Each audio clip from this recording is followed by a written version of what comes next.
School safety has hit way too close to home in Southeast Michigan lately, with the Oxford High School mass shooting as well as the stabbing at RHS, and over 20 students being prosecuted in Wayne County in December for school threats.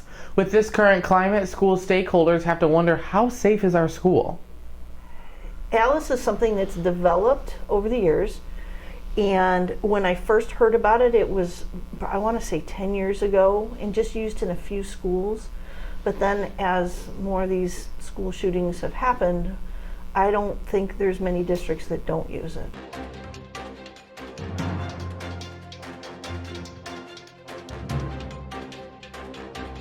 Alice training was adopted in 2018 after the Parkland shooting took place. The school adopted it as more school shootings happened because their previous tactic of sitting in a dark room and hiding in a corner was proven not to be beneficial, and made the class sitting ducks. This Alice training allows the classrooms to have a multitude of options based upon the scenario they face. How has safety evolved since you began teaching here? So I think we have just changed as times or society has forced us to change. So we were just kind of reminiscing about this in the department.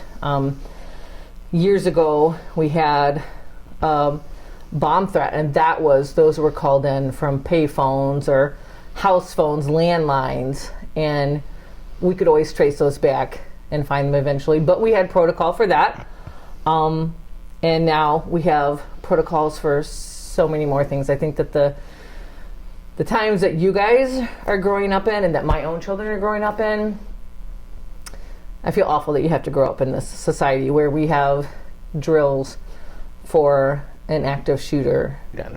So when I was a student, I really don't necessarily remember much training other than, lockdown drill, this is what we do, and that was about it. And we would just do that, every so often, but it was in the back of my mind, not necessarily something that I would be thinking about.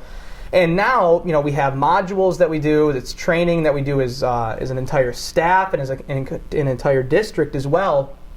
So we're specifically trained what to do in certain scenarios.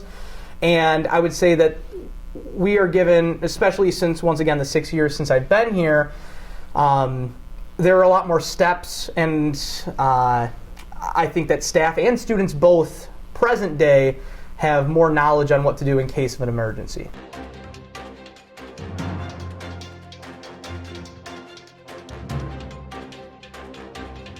Members of the administration said that they believe training hasn't happened yet because they are prioritizing the pandemic and mental health.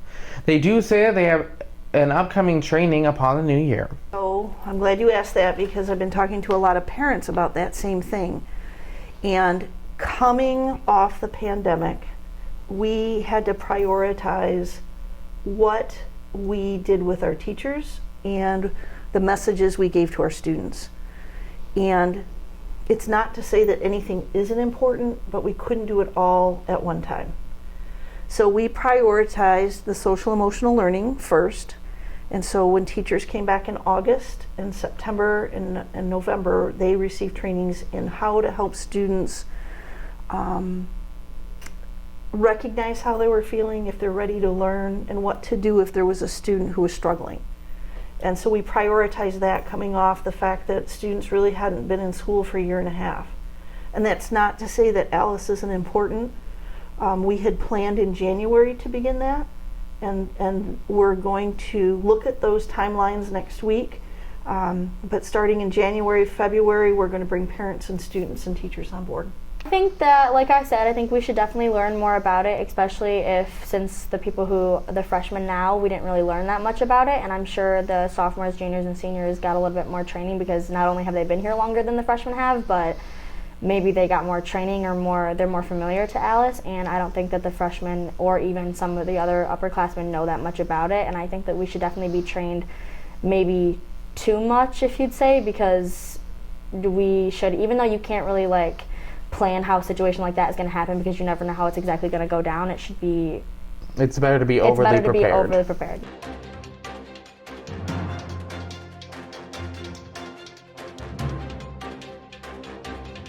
Roosevelt High School staff and students responded quickly during the incident involving a knife on December 9th. This fast response time to the lockdown made it easier on the police department to get in and to search the building. When Roosevelt went on lockdown, there was only one student who was still in the hallways. If a student sees a threat during school hours, what should they do? Report it to an adult that you feel comfortable talking to. I would really encourage students to come talk to an administrator or a counselor. If for some reason that doesn't, you don't feel comfortable with that, we hope that most of our students have a teacher, a parapro, a secretary, but talk to an adult here. It's okay to talk to your parents about it as well, but if you can come to somebody here directly, that saves us time to be able to handle that potential threat. Right, and if they see a threat at home or after school hours, what should they do? Have their parent or themselves reach out to our staff via phone call, email. If it's a serious threat where you are concerned for safety and you can't get a hold of anybody in the school, let's say it's after hours, I would advise calling the police department. Can you walk us through the process of once a student lets an administrator know of a threat, what happens after that? Well, it's a real general question, Jake. It's pretty broad. But the bottom line is if a student shares a threat with us, we get as many details as we can from that student. Where did they hear it? Or did they actually hear it? Did somebody else hear it? Did they see it online? Every piece of information we can get from them, and then we take on a thorough investigation. And for me to say this is how we handle it every time, it's not, because there's a wide variety of possibilities there. Wyandotte Public Schools have learned from the Oxford shooting, but also believe we have systems in place that are strong. Well, I want to start by, I'm not going to speak on behalf of what happened in Oxford, because we all know that we know some details, but we weren't there. We don't know all those details. So one thing that I think we have going really well for us here in Wyandotte, number one, is that our students feel comfortable to come talk to us. On a regular basis, we have students come report concerns.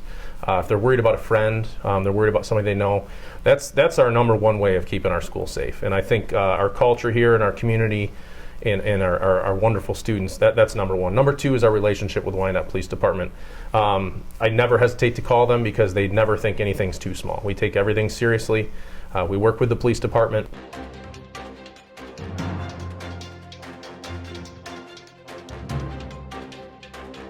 Teachers and administrators have some advice for students and family in response to this difficult topic.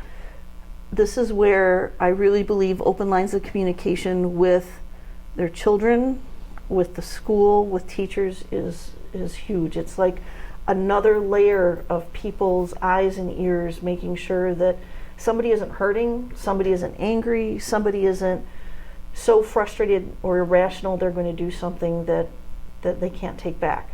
Any advice you would give students here that are feeling uneasy of being here? The best deterrent, research says, and this is what I spent a long time this weekend looking at, is the relationships students have with adults and the relationships students have with other students, so that we can reach out in the event that somebody is hurting, lonely, angry, and get help for them. Making sure you know all the steps of Alice, and making sure that you understand that, I told students that first day afterwards, hug a loved one a little extra tight tonight, because you just never know. I think just remember we're all in this together, and all we can do is plan and prepare and then hope that we are never in this situation. But I tell my students all the time, you are the ears of the building. You hear things, you see things before the staff does. We all know that. So speak up. Speak up. And your voice matters. It always does.